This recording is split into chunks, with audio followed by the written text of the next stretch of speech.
Министерката за финансии Гордана Димитриевска-Кочовска е обвини опозицијата дека шири паника и невистини околу функционирањето на државниот трезор и исплатите на парите кон институциите. Таа вели дека намерно се зборуваат невистини, иако СДСМ би требало да знае дека ништо не е променето во процедурите на работа на трезорот од времето кога и тие биле на власт. Тоа значи дека секоја една институција треба да ги достави до 15-ти, заради тоа што понатаму нели треба да се организираме, да може да се следи исплатата заклучно со 31 декември.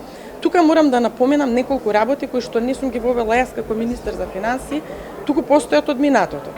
Најпрво има упатство кое што во трезорот значи дека налозите во трезорот стојат по 15 дена додека се направат дополнителни проверки да се види дали се соодветни расходните ставки, од каде се влече програми, подпрограми и така натаму. Бидејќи се потребни проверки, а пред нова година се најголеми гужви, бил поставен рокот за достава на налозите, што се однесува пак до послабата наплата на приходите во буџетот. Министерката вели дека треба да се стрпиме до крајот на годината, па да сме виделе дали ќе има потврлање во планирањето за 2025 година.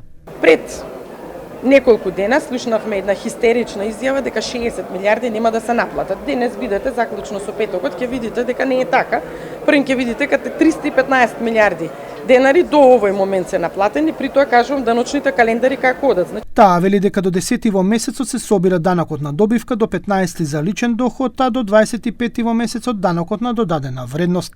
Министерката очекува дека касата ќе се полни и со даноците кои ќе се платат за јануарската плата, а која дел од фирмите ќе исплатат во декември пред нова година.